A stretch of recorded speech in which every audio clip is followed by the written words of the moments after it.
Well, good evening. My name's Gabrielle Chan. I am Rural and Regional Editor at Guardian Australia. My guest tonight is Cathy McGowan. Cathy is the former independent for Indi. She came to the Parliament in 2013 and did 2 terms. And we're talking tonight about the role of independents in this coming election. I want to acknowledge the country that I'm on tonight. I am on the land of the Wiradjuri people. I want to acknowledge their elders past, present and emerging, and just point out that I have learnt a lot from our local Wiradjuri elders, particularly Roy Levitt and Amanda Levitt. Now, Cathy, welcome to this night. There's been quite a bit of interest because you seem to have started this movement from Indi. And I'll just recap for listeners who haven't been playing along.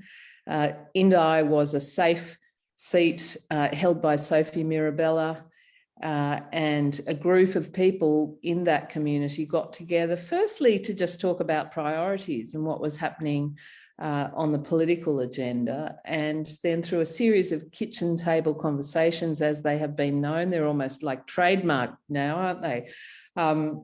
You took an agenda to Sophie and couldn't get any traction. And so you were pre-selected as a candidate there.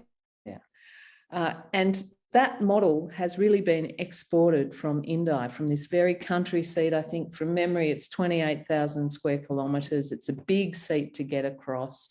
And even though independents have always been a feature of our political system, independents didn't start with you, the new version of independence, I guess, has really bounced off that Voices for Indi model. So I'm wondering, given there are no political parties mentioned in the Constitution, it's very much seen as a sort of representative democracy model that is, I guess, in contrast to political parties, which are much more focused on bringing together people of the same party in order to gain government. This independent model is quite different. What is the purpose of being an independent? Is the purpose to win? Oh, well, lovely to talk to you, Gabby, and thanks for facilitating this discussion, and to everybody watching. I'm on Deuteroa country in northeast Victoria from my farm, about 20 kilometres south of Wodonga. So I also acknowledge the traditional owners. So it's a fascinating thing that's happening, I have to say. And I don't think we can really make a lot of meaning. we can talk about it. I think that after the election, when we see what actually happens following the election, a lot more things will be clear to us. So I'm quite humble in just talking a little bit about what winning is. But when I go out, and I've been travelling all around the country over the last couple of months, people in communities have come together and they've said, we have a frustration with what's going on. We're disillusioned. We think we could have it better. We think what we're getting is not good enough. Can you talk to us about how we might organise so that we can be more competitive in the competition, which is the election system? So I think that's where people start. For them, the first type of winning is actually getting their community, getting organised, getting a community together, finding that their community, there's lots of other people in the community who think like they think, and that they go, oh my God, look what just happened. All these people turned up to a meeting. And, you know, thousands of people are turning up to a meeting. So I think that's the first win, is actually discovering community, discovering your own tribe, that a lot of people think like you think, and that they're prepared to put their time, their energy and their money into it. So I think that's probably the most fundamental thing that's happening. Now, linked to that, people want political change. They want to talk about it, but they also want some action. Or some groups do. For some groups, it's just enough to get form and to discover each other and talk politics and maybe consult with their community, have a kitchen table conversation and put out a report. For some groups, that's enough, and that's what they've done. There are other groups that say, okay, now we've done that, we really want to see some change. So how do we do that? So once the community is involved, then the next sort of type of activity is a candidate. So some communities say, okay, we're going to run a candidate, and then they find a process for community engagement around selecting somebody. And I have to say, that's a huge win. When the communities go, oh, we've found this fantastic person who wants to represent community, who's prepared to do the work, and we can all gather in behind them. So that's happening. And then there's this third sort of component about running a campaign and making the seat marginal. And that's happening right across the country. People are just seeing the huge tension as they get closer and closer to making their seat really marginal. And then there's the other sort of the icing on the cake, if you want, which is getting your candidate elected. So, and we won't know about that till after election night, obviously. So I just sort of imagine it as sort of a bell-shaped curve. There's on either end, some people are desperate to get a candidate elected, other people want to just communicate with their community, and there's all sort of levels in between. But how is that different to a political party? Because a lot of that sounds the same as a political party. Political parties have branches set up in various areas. They want to represent their local community. That's what they say they're there for. And they believe the party system is the best way to get those numbers to drive change through the parliament. So the fundamental difference between an independent and a party is that parties have a structured membership that you pay money to belong to. And they're state-based and they're national. This independent movement doesn't have members, and you don't pay money to belong to it. It's open to everybody. So that's the fundamental difference. So these independents are locally based, reflecting a community perspective. So there's no state organisation, there's no paying membership, there's no signing on the dotted line that you're going to abide by the rules. Many of the groups that form have a value statement, like say in Indi, and you sign on to the values that you'll be respectful, that you'll be optimistic, that you'll be professional, whatever the values are. So the values are what guide it. So quite, I think the analogy that you draw is that I think what we're seeing with independence is what parties ideally could be. And maybe when they were set up, they had that idea of community engagement and then bringing people together to have a state conference, and policy would come out of the group so that you could go to Canberra with some degree of consensus. But there's no attempt by any of the independents to form policy that's consistent other than for their electorate. So they're for their electorate. And one of the things that I see, I've been on pre-poll all day in Wodonga today, and at any one time there's been 5, but sometimes 6 or 7 Helen Haynes supporters wearing our orange. And the Liberal guy, we were chatting, he says, oh, you've got too much orange. Do you realise it's a real distraction? Said he, with his 1 or 2, dark blue. So I think that's the idea of not being part of a heavily controlled top-down structure is one of the things that really appeal to the independents, that they can actually reflect their local community, and they don't have to pay allegiance to a state or to a faction or to a funding body.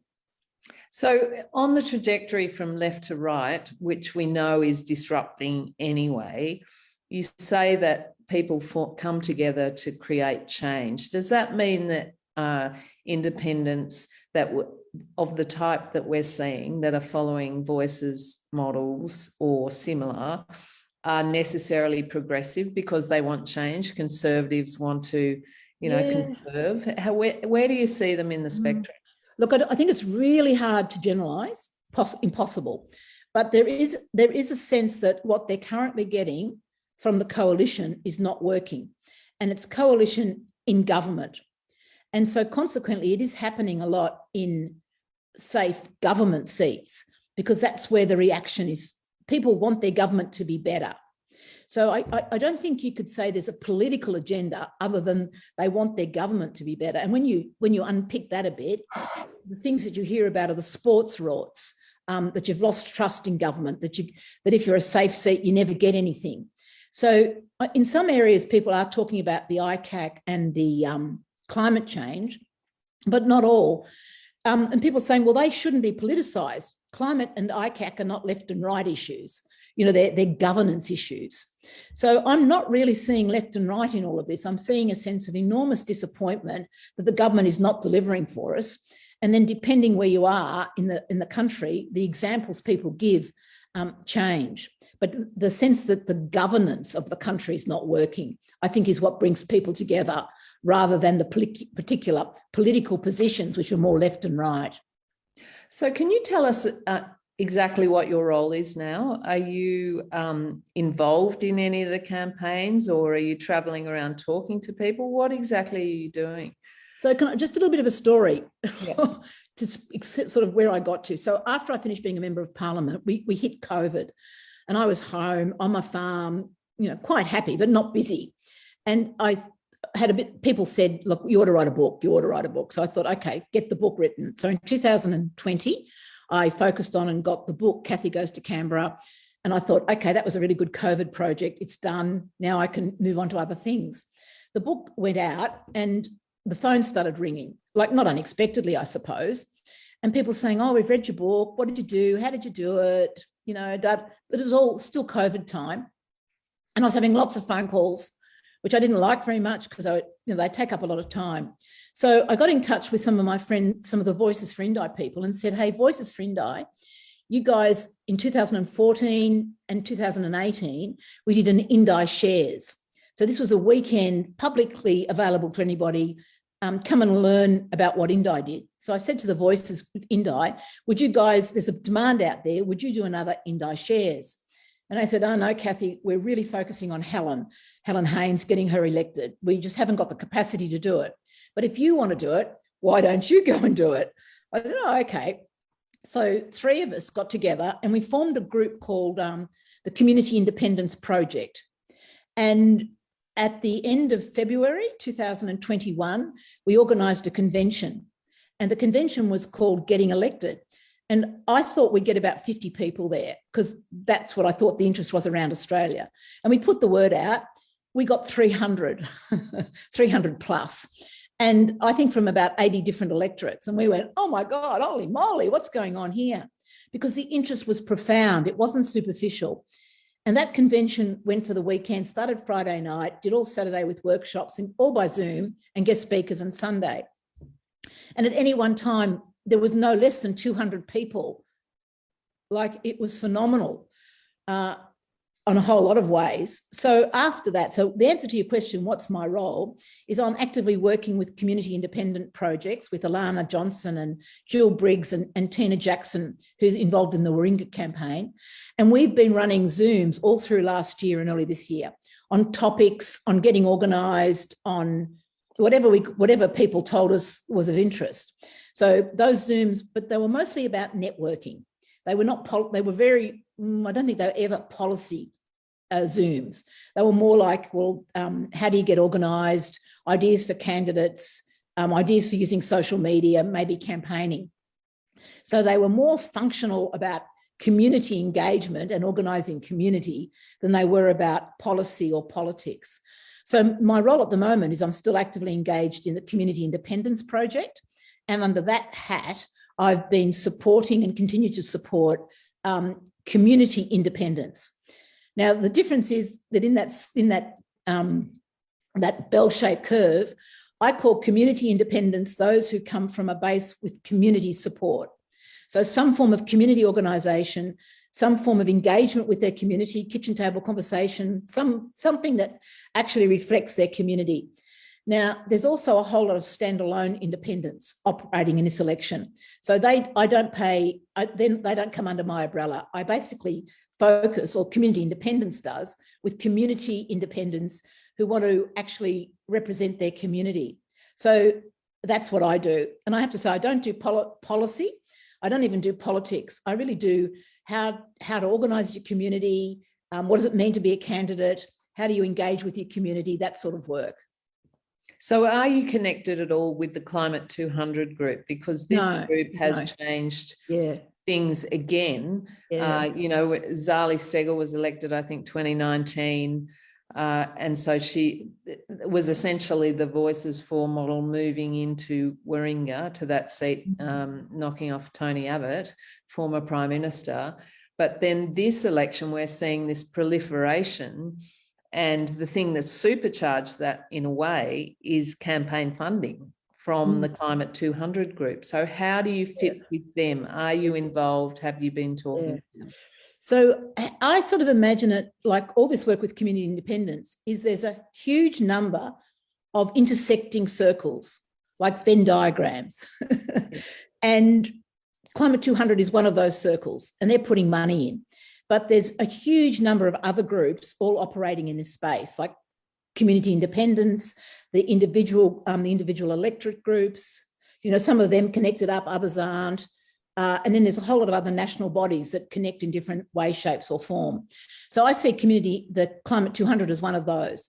Now, they're an important group and they've had a lot of publicity, but there's a huge number of other groups that are also really important, doing huge amounts of work, but they haven't had the publicity that's attached to Climate 200. Now, Climate 200's got the publicity not only because of Simon Holmes à Court, but also because they've got money. And that's been sort of a lightning rod to the major parties. So the answer is I talk to them regularly, as I do to mostly all the other groups of people involved in this process, and try and keep my fingers on all the different things that are happening, which is an enormous amount going on. And obviously no one's across it all. There's just too much happening on the ground, and none of us know everything. So my relationship with Climate 200 is I'm really glad they're out there, and I'm really glad they're funding some of these campaigns. And when I talk to them, they say, well, we're basically a giving circle.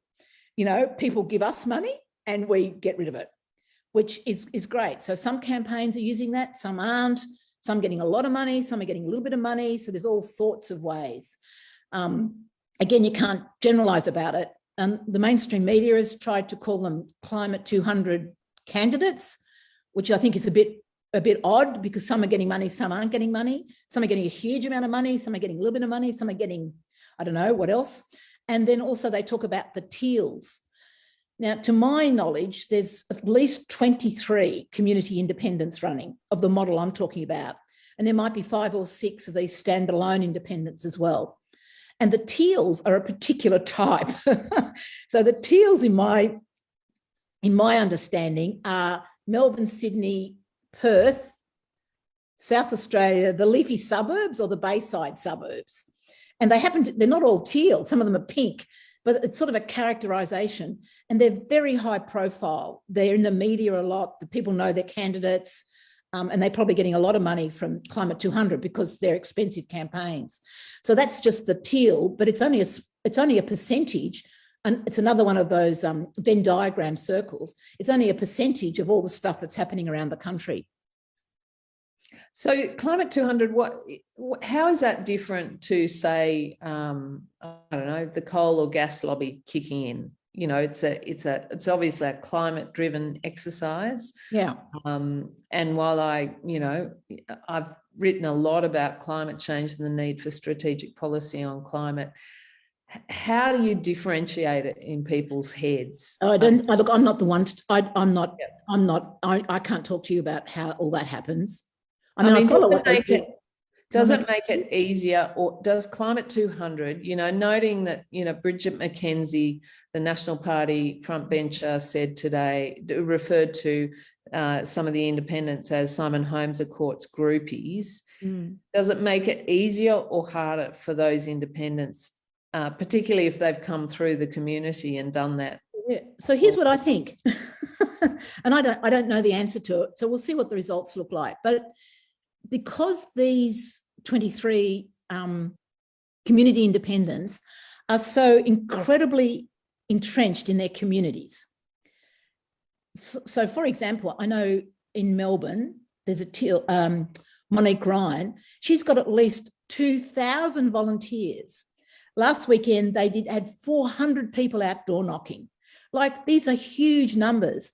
So I think Bridget can say anything she likes and it just floats off the back, because the people in these electorates who are doing the volunteer work go, well, I'm not that. It's sort of like in the playground when you're at school, you got called names. And my mum would say, sticks and stones will break your bones, but names will never hurt you. So I feel like it's a bit like the coalition's reverting to name calling, one, because they don't understand, but they also don't appreciate the disconnect that shows, because they actually haven't understood that they're using, like groupie, what a poor name calling effort, if you must. But to people who go, well, I'm not a groupie, I've made a decision to support Monique because she's a better choice. So I think those parties haven't actually understood that. I reckon there'd be about 20,000 community people doing this work across the country. And to call them groupies, they just go, nah, they don't understand. So I think it's just sliding off. I don't think it's landing at all. People go, oh, that wasn't. And it reflects back on the name caller. People go, oh, why did she call that? Doesn't she understand? And they just move on. So, and that's particularly in the National Party seats where I've been hearing, how they don't like what Bridget's done in that regard, because what these people are trying to do is something that they think is good for the country. They're actually doing community service. They're working from a sense of duty. They want the democracy to be better, and they've moved from being spectators to being participants. And in the process, they've discovered that they can influence democracy. They want to build stronger communities. They want to give people a better choice. And they're making the competition of the election work better.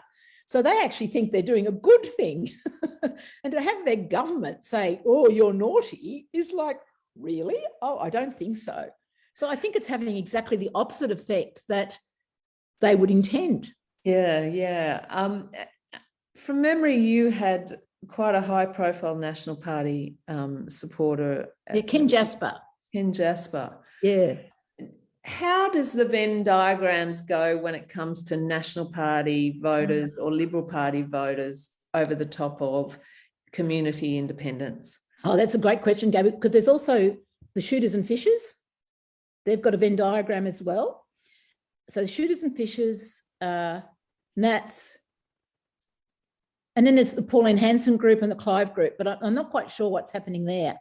So it all depends on, again, it's a bell-shaped curve, and it depends on which party your representative belongs to.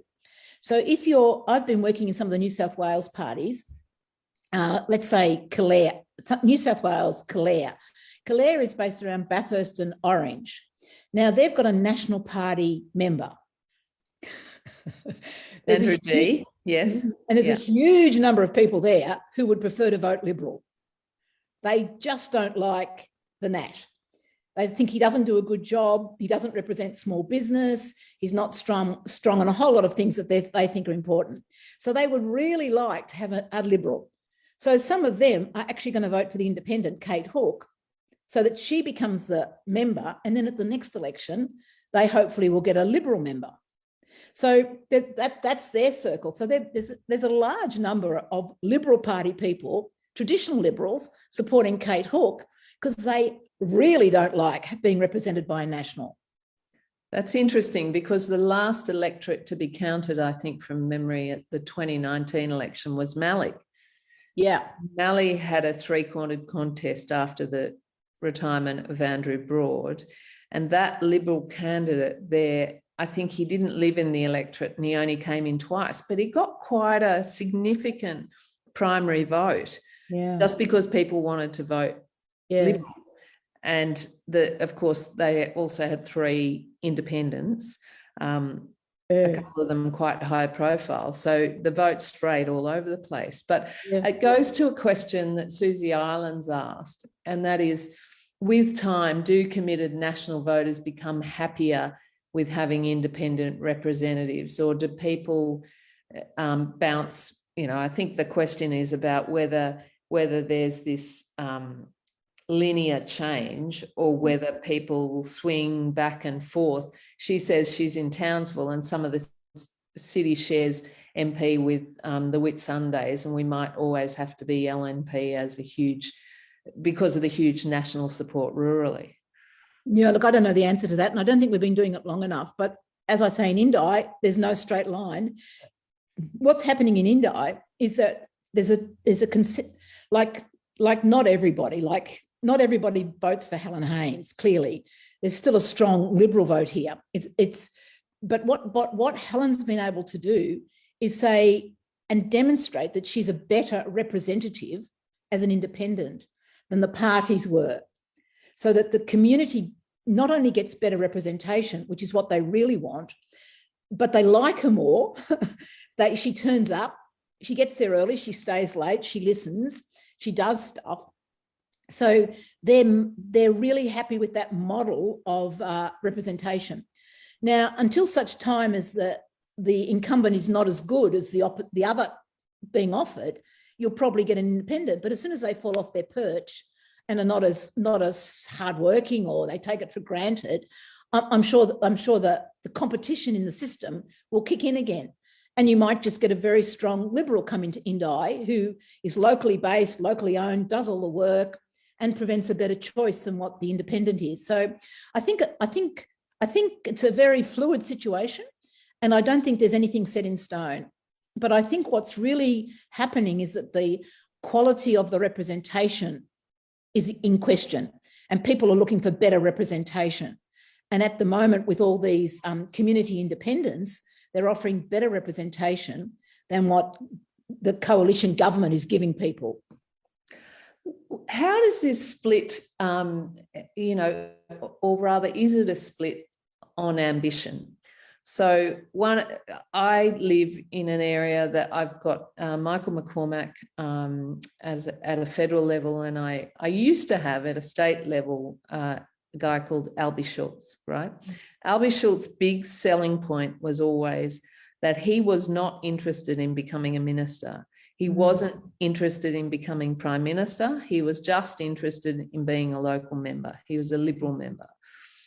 And it seems to me, and we see this on the Labor side as well, I think Andrew Charlton has been parachuted into a seat in Western Sydney where he doesn't live, Christina Keneally, and people see it as a ticket, a safe seat, as a ticket to greater ambition. And yes, you need people with ambition in politics because someone's got to run the country. But how much of this popularity for community independence is about, well, at least I know they'll stay in the seat and they're not going to disappear for a ministerial position that has them going everywhere but their own seat. And again, I don't know the answer. I don't think we've had enough of enough, but I do think that there's an independent running in that seat against Christina Keneally, and she's a local, and she looks very strong. So it'll be fascinating to see how that plays out in that seat. But what I hear is people want representation. So I think there's a whole lot of reform we need in the governance of Australia, like the ICAC. I think we need reform about election process, like the ability to tell lies. You're allowed to tell lies, whereas if you're in business, you can't tell lies. You can't do false and misleading advertising, whereas in this election, you can. There's the donor, who gives money and how is it represented. I think there's quite a bit of structural reform we need in our governance system. And I think in that process, let's watch what happens, because it will take a strong government to do that. But maybe we'll get some reform in the way Parliament works as part of that process. I'll just give you a quick example. When I was a member of Parliament, I used to talk a lot to other high commissions in Canberra from other parts of the Commonwealth. And I was always trying to seek better models of how we actually could run Parliament. And one of them, one of the countries was talked so much about having a really good public service. And the role then of Parliament is a bit like a board. The Parliament sets the strategic direction, but doesn't get involved in the detail. and that they recruited the best in the country and paid them well to run the public service. And I must admit, I really like that sort of model where you didn't, a bit like as we run boards, it's not a full-time job to be a board member. You know, you actually, I mean, of course, I'm not saying being a politician shouldn't be a full-time job, but you could actually trust the highly paid executive officers to do all the nitty-gritty work. And you set the strategic direction and maintained the values of the company. So I think we've got some real opportunity eventually in Australia to actually improve the governance, because we're still working on a model that was developed in the 1800s, and we haven't really reviewed it significantly since then. So I'm not putting that out there for everybody, but certainly I used to think about it a lot when I sat in Parliament, and I thought, oh my God, really? Is this the best way we could use our time to make decisions? I thought there has to be much better ways. And particularly now, given technology, given the Zooming that we can do, I think there's, and watching what business has done, I think there's enormous ability we could streamline how decisions are made in governing the country. Well, that's interesting you say that, because, you know, we've seen a lot of huffing and puffing about what the independents are and what they're not, including from Tim Wilson, who is facing Zoe Daniel in the seat of Goldstein. And he's saying that independents like Zoe Daniel and like you were are a threat to democracy, because by his logic, he says, you know, Zoe Daniel has talked about legislating a binding emissions reduction target that's not tied to elections to try and get some stability, presumably. But Tim Wilson wrote in The Australian, doing so would amount to a subversion of our democratic system. The problem is that the party of so-called independents wants a technocracy, not a democracy. And technocracy, like Laura Tingle's written really well about this stuff, about whether we've forgotten how to govern, the kind of separation between executive government and the public service, the frank and fearless public service. Has really fractured, so that the public, if you talk to senior public servants now, they think they're, you know, they're very frustrated by the fact that they're supposed to be implementing stuff that might have been, you know, developed in a Big Four consulting firm process, that they're not relied on for that frank and fearless advice. So, you know, how do you see that idea of independence? I mean, it does your brain in a bit. Like, as community representatives, I thought that would be a part of democracy. I think it is, but I think I'm just looking for a comment. You know, Dave on Twitter says, it amazes me anyone could possibly believe independents are a threat to democracy. I thought the whole idea of a democracy is that anyone could present themselves to represent the area. Yeah. Do you have thoughts about that? I do. But first, I just want to stay with this idea of the government at the moment is down in the weeds. It's right in operational, and it shouldn't be. For example, I was in Mallee last week supporting the independent up there. Barnaby Joyce and Bridget McKenzie were there in Mildura, and the story on the front page of or maybe it's Swan Hill, one of those papers, was an announcement of a childcare centre for Matoa. Now, it was $850,000 for a childcare centre in Matoa. Like, what is the Deputy Prime Minister of Australia doing, giving that sort of money out? There's no process, there was no anything attached to it. So they're down in the weeds. He should be up with strategy. He should be governing the country. But I'll tell you what was even more surprising. That night, I went to a book club in the Mallee. I won't say which town. About 20 or 30 people there at the book club. And I was telling them the story about the money for the childcare centre, and wasn't that a good thing? And they rolled their eyes, you know, like country people roll their eyes and go, what sort of deal was I that I thought that was a good thing? And I thought, oh no, tell me more. And they said, well, haven't you heard what happened at Charlton? I said, no, what happened at Charlton? And they said, oh, Charlton's got $1 million childcare centre, but it's closed. And I said, oh, why is it closed? And they said they can't get staff and they can't get housing. So here was the National Party with no process, given money for something that needed a process, And that even if they got it open, they couldn't even get the Charlton one. And there's whole communities up there, someone else told me, I can't remember the names of the shires, they've got no childcare at all. So it was just such poor governance that rather than doing national security stuff and minding the country and pay attention where we want our leaders to be, they're down doing that sort of stuff. So Tim Wilson, pay attention. And the other thing I want to say about democracy is that it's a competition. Truly, it's a competition. And the community get to vote for who they want. So if Zali doesn't get elected, she doesn't get elected. If she gets elected, it's because the people of that community know her, want her, and decide that they want her. So what I'm hearing, not only from Tim, but a whole lot of other people saying, oh, you independents are really bad, you're really naughty. The Prime Minister said, we don't want an ICAC because the public service would be looking over our shoulder. And I want, hey, Prime Minister, I want someone looking over your shoulder. I want a really qualified public service to do that. I don't want to do that. And I don't want it to be a consultancy firm. You know, it should be, that's what I want.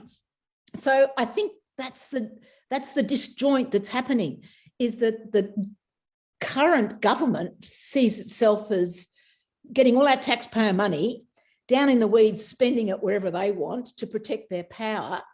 And lots of us are saying, we want you to rise up above it. Can you become the board of directors and do the strategy for the country? And then let's put in place processes for the money to be spent that's done on some sort of a proper basis, because what you're doing is not really working. So I think that's the disjoint that people are seeing. And I think Tim's probably put his hand on it. Tim doesn't want community or public servants to be telling him what to do. He loves the power of the position, as does the Prime Minister. You know, I can do whatever I want and I will do whatever I want. So, you know, Orders General, you know, you bugger off, or Royal Commissions, I'm not going to pay any attention to you because don't you know who I am? He sort of says. And I think that's one of the things that people are getting really worried about, and why so many people are prepared to organise and volunteer and do this enormous amount of work, because they've gone, you know, the good ship Australian democracy is it's heading towards some rocks. We don't want to go there. So all hands on deck, let's get out there and start rowing.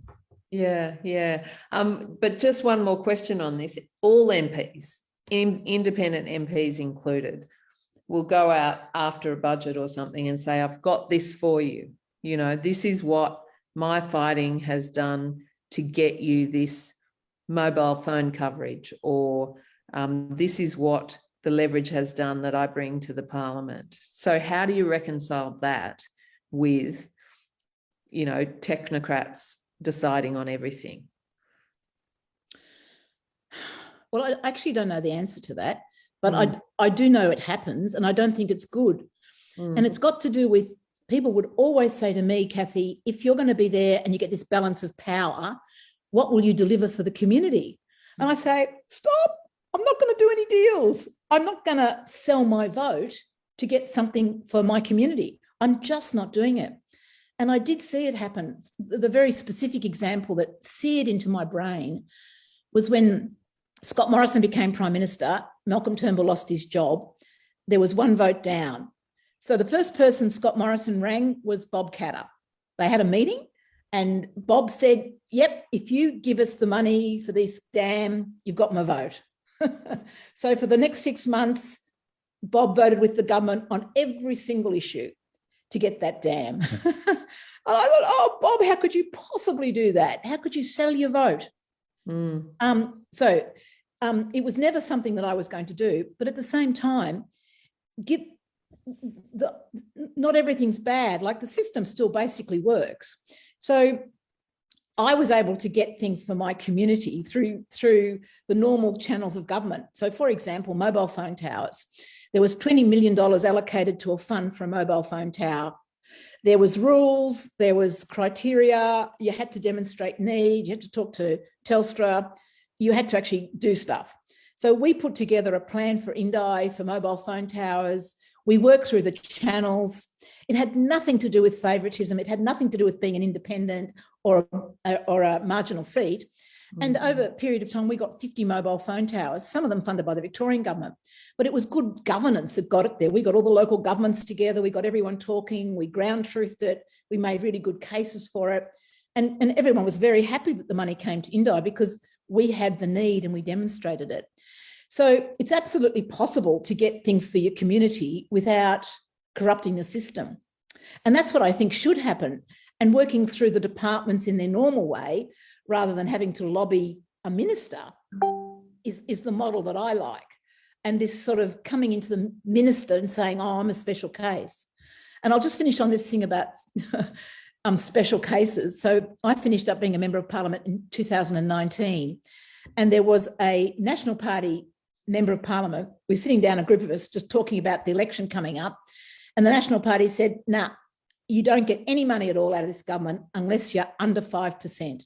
So that's a marginal seat, is recognised as anything over a 5% swing, you won't get anything. And I looked at him and my eyes, I said, oh, there's a rule. And he said, yep, it's 5%. And I thought, well, I must go out and tell everybody I know that if you can make your seat marginal, you'll fit into the rules that this government's got to getting, I shake my head because it's just disgusting. But if you want stuff, you've got to be a marginal seat because nothing else is going to work.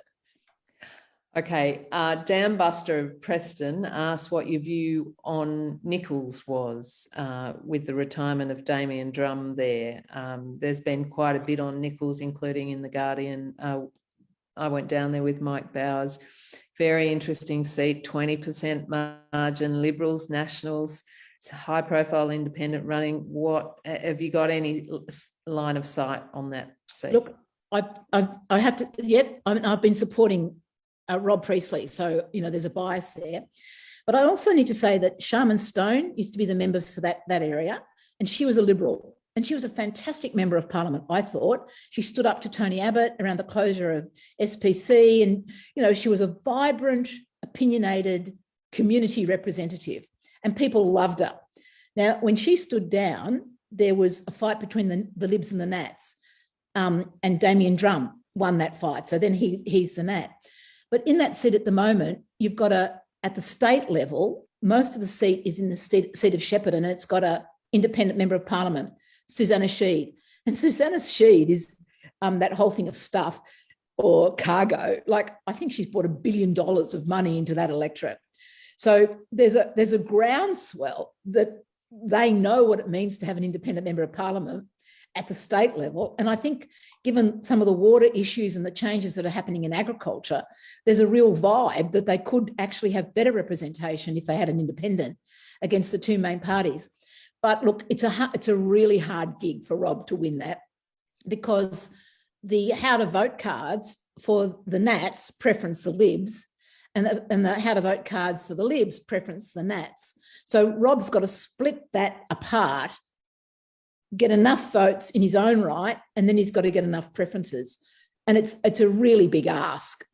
But he's certainly giving it a good go, and there's a lot of support for him. Will it be enough to get him over the line? Look, I don't know. And we obviously won't know till election night. And then it'll probably be a recount, and it'll be another 2 weeks before we get a final result on that seat, I reckon. It'll be very, very close. Down to the wire then. Yeah. Yeah. What about other seats? Scott asks about Cowper. Yeah.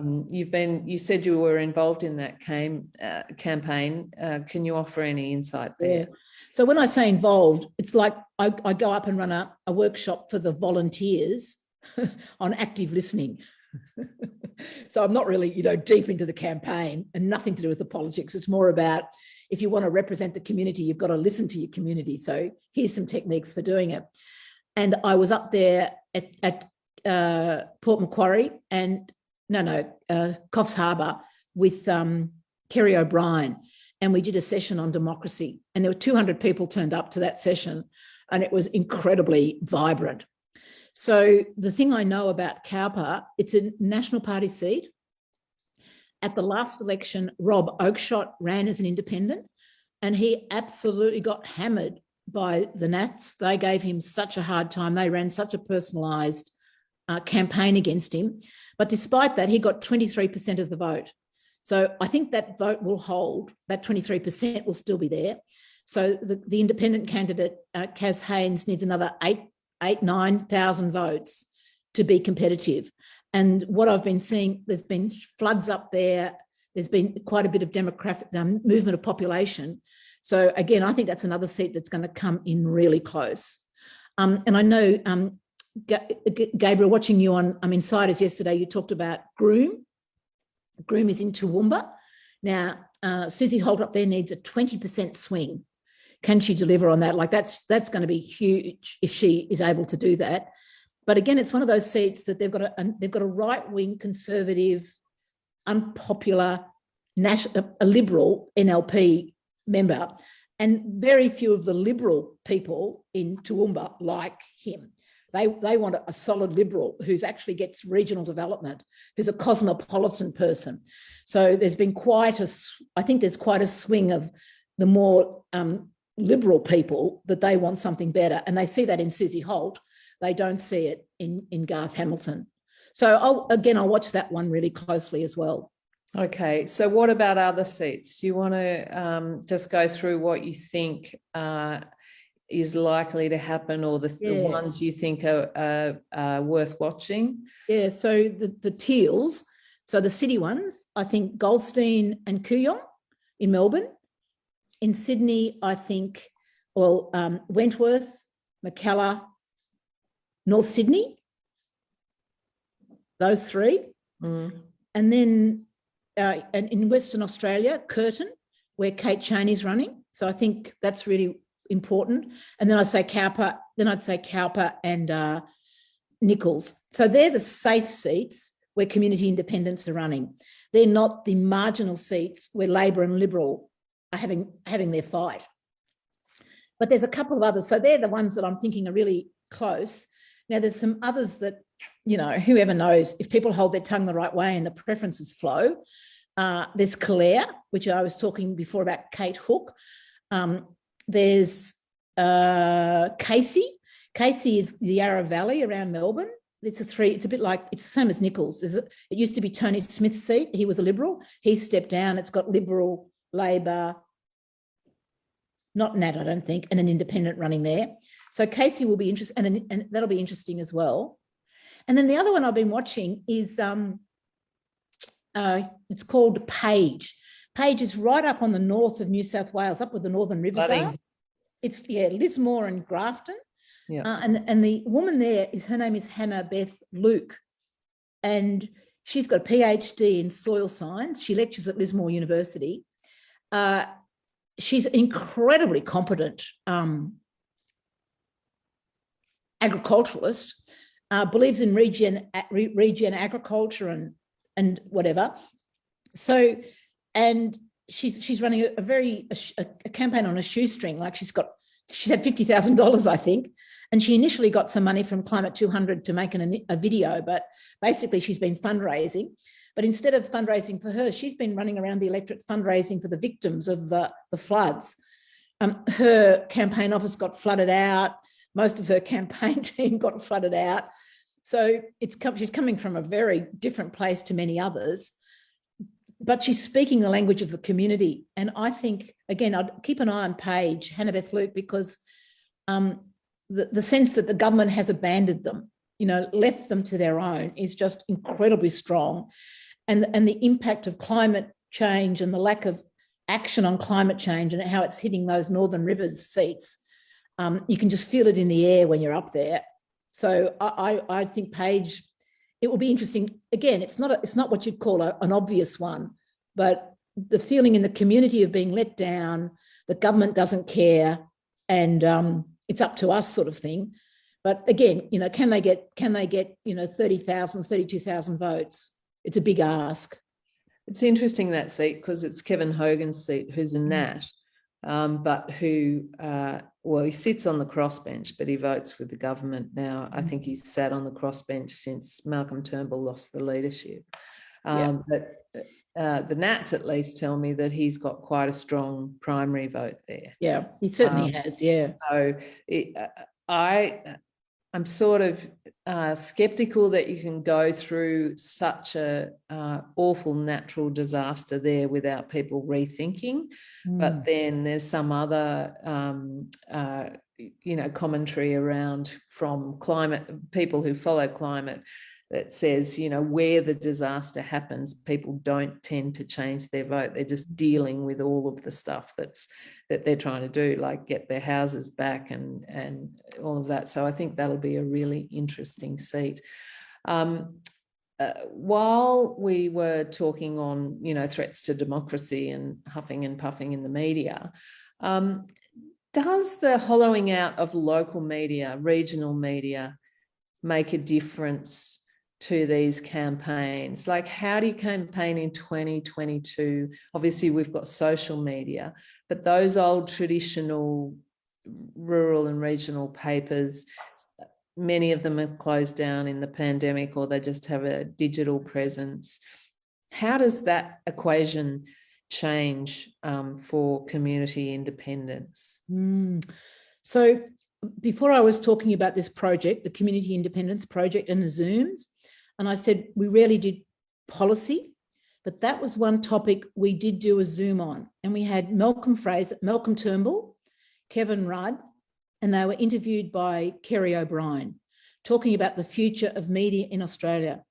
And Gabby, it was just salutary, because that's the word, hearing both those former prime ministers talking about the failure of the media to engage in, to help with this whole discussion, but also the polarisation of the media and all those things that you're talking about, the closure of the media. So they've both got together calling for a royal commission into the media, the situation of media in Australia, because they saw it as so severe and the implications just so enormous. So all I can say is yes, media is the fourth pillar of the democracy. And I just have to say, I just get so disappointed. The other day, a couple of weekends ago, the Herald Sun in Melbourne ran a front page story about Josh Frydenberg, like what a wonderful person he was. And it was like, oh, come on, Herald Sun, look, can we have a bit of critique here at least? But it was just a blatant sort of Clive Palmer type ad for the member for Kooyong. And there was no sense at all of any balance with it. And so I think the people of Kooyong are going to say, yeah, thank you. You're just not being fair in this. So we need it better because they feel the impact of that lack of debate, that lack of some sort of balance. So, yeah, but I also think there's something else happening. I think that we're in the first quarter of the 21st century, and the revolution that's the media hasn't sort of played out yet. And the new forms of how we do democracy have to be born into existence, because we're still using old form newspapers. Yeah. Old form radio, I think a lot. So we haven't actually, and I think in about 50 years' time, when we've got a much more mature understanding of the second half of this century, how media works, but we're not quite, I don't think we're there yet. But I think government's got an incredibly important role to play in creating the framework for that, how that happens, and particularly in the regions, because we all know how important the ABC is in the regions, but the need for diversity and quality journalism in the regions is just so important. Murray Hicks asked, should candidates have to declare their donors prior to an election? Oh, hello, Murray. I have got a huge amount of opinion about Australia's electoral donation laws. I really do. And it's one of those areas before talking about governance, we need to do it better. But the current rules are what everyone's following. And until such time as the government, whichever side it is, however it's formed, decides to do something about donation laws, people follow the rules. But certainly I used to have great fun when I was a member of Parliament. There's a gift register and there's a whole lot of rules about, as Christian Porter has shown us, there's big loopholes in it. But I I was so particular about it. Every single gift that I got, I wanted to put up as soon as I possibly could on my gift register. And, you know, it used to cause great mirth and great amusement. But I said to people, like, I don't want gifts. But if you're going to give them to me, they're all going to go up. So I've got very strong opinions about donations and donation rules. But, you know, I'm with you. I think we actually need reform in this area. And the sooner it happens, the better it's going to be for everybody. So real-time donations, basically. Oh, yeah. Yeah. Yeah. And all donations. Yeah. Ray Kingston asks, can you reflect on where this community-driven independent thing has gone? And he makes the contrast between the country version and what he calls a sort of wealthy inner city vibe. Do you want to reflect on the different versions, because the Teal independents have largely been mostly associated with the city, whereas the regional differences between the country independent candidates are quite well more stark, I guess. Hello, Ray. That's a great question. So there's two parts of it. The thing that unites this whole movement is community. Really, that's what all of these candidates and all these campaigns have in common. It's community activism and community leadership. And it just gives me so much joy that the model that we sort of pioneered in the country has an application in the cities. And the cities are going, oh my God, we've got community, you know. And that question you asked me in the beginning, Gabrielle, about what's winning, all these campaigns saying winning is discovering community again, particularly after COVID, and discovering new people and finding out we've got this in common and we didn't know each other. So I reckon that's our gift, quite frankly. Certainly, I don't want to be too precious about this, but, you know, rural Australia has held on to community in such a fantastic way, and that the cities are now discovering it for political purposes gives me great joy, and it helps them organise. So I think there's that in common. I don't see a difference between the organisations. I mean, some of the people might have a lot more money, but the fundamental of community getting together, consulting with your community, selecting your candidate and running a campaign is the same. I think the issues change, but I really, that bell shape, I think that's not an urban rural bell shape. I know there's groups in the Sydney's that I've been up they set up a Voices for group. They'd never wanted to run a campaign. They definitely didn't want to have a candidate, and they're very strong Voices group, and they're holding on to that, you know, we're going to do democracy. So they exist, and they exist, say, in Riverina, in your area, Gabby. There's a, you know, Voices for group there that didn't run any campaigns. I think Nichols too. Is involved with Rob Priestley's campaign. So all over the place, there's different models. So I don't think there's an urban, but where I see the difference is the amount of money that's spent is different. Well, that would make sense, and also the issues that people are coming up with are different. But again, we'll just have to watch to election night and see how many of these National Party seats that we were talking about, Gabby, actually just can they make their seat marginal? And if those 5 or 6 can, then I think it shows the model works. But I really wanted to turn to the what next of all of this. So one of the fascinating things as I've been, you know, moving around the country is meeting all these just most amazingly engaged community groups who are turning up. They're doing politics, they're organising Zooms, they're coming to understand stuff, they're coming to active listening little courses with me. And they're saying, now what happens next, Cathy? And I'm saying, yeah, well, it's a bit like that famous saying, the future is not a destination. You know, the future's a journey and we get to make it up. So here's a call out to everybody, this community independence project that I'm involved in. We're going to have the 2nd National Convention for Community Independence, the first weekend of August. I think it's the 6th, 7th and 8th of August, the Friday to the Sunday. And then we're going to call everybody who wants to come together and saying, okay, the election's over. We got some independents elected. We made a whole lot of seats marginal. So let's talk about what next. And some people want to talk about what next for local government. Some people want to talk about the Victorian election, which will be later in the new year, New South Wales election next year. So how do they organise for that? But a lot of other people want to get together around issues and say, okay, housing's been a major issue in our community. Let's get together with the peak national body that's responsible for housing, and let's connect out of each electorate those people who want to actually now do some serious work on addressing the issue of housing. And then they form their own group around the issues that are important to them. So that's, I think, what happens next. And then communities begin to think, okay, well, we learned a lot in the 2021 election. We're all going to have another go in 23 or 24. What do we need to do over the next period of time? And if the experience in Indi is any use at all, what we found happened is people, once they'd come to understand the power of community and getting organised and the politics of the opportunity of something about renewable energy and then the Indigo power. So that initially grew out of the campaigning where people got to meet each other and then flourished in its own way. So right across Indi, we've got groups that do that. We've got a water group, we've got a transport group, we've got all sorts of groups that are they've got actually nothing to do with Voices for Indi. They've actually got nothing to do with the campaign, but they came together through that and now they're working on their own issues.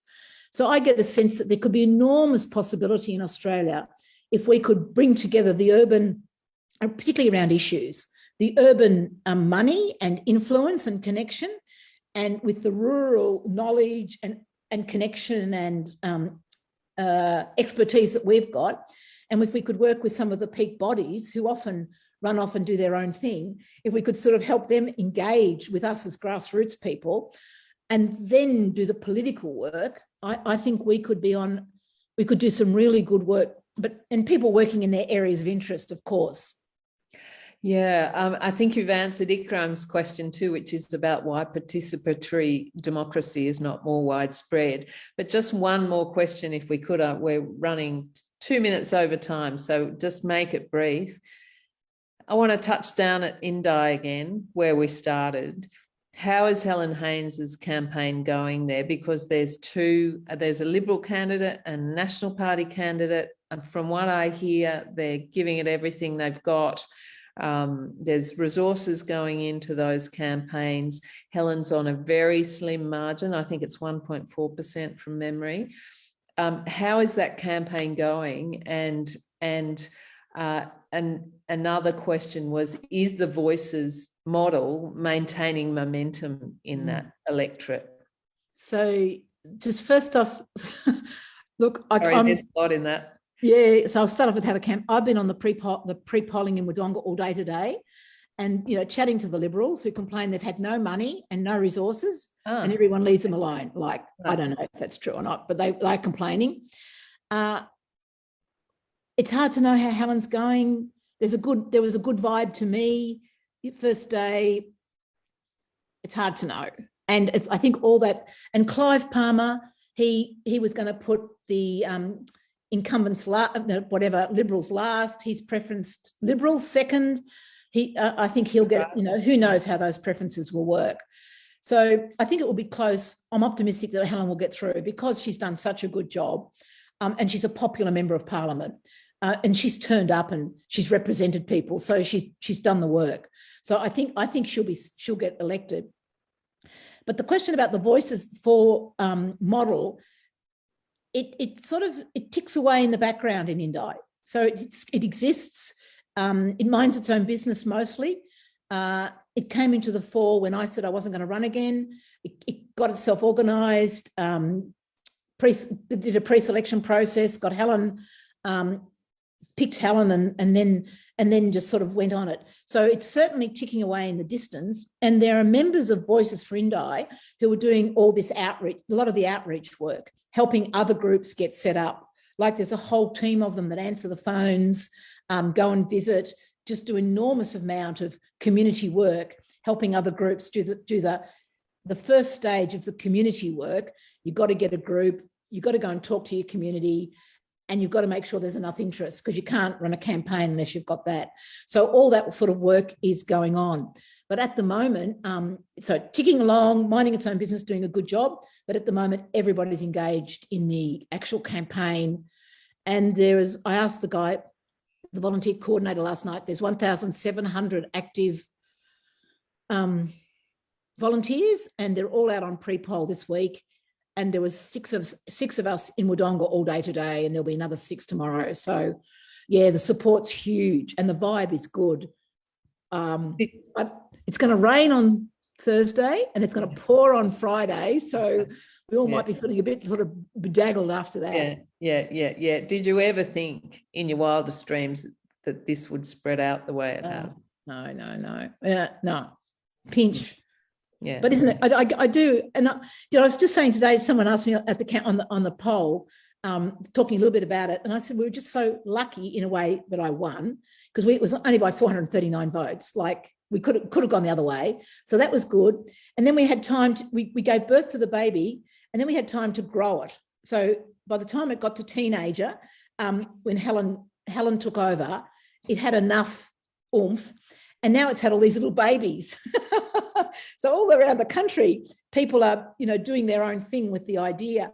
So I just love the generic idea of reproducing and multiplying, and the diversity of the idea as people make it their own and make it better. That gives me just great hope for Australia. It really does. That's a great note to end it on, Cathy. Thank you so much for for joining us tonight. It's just been fantastic.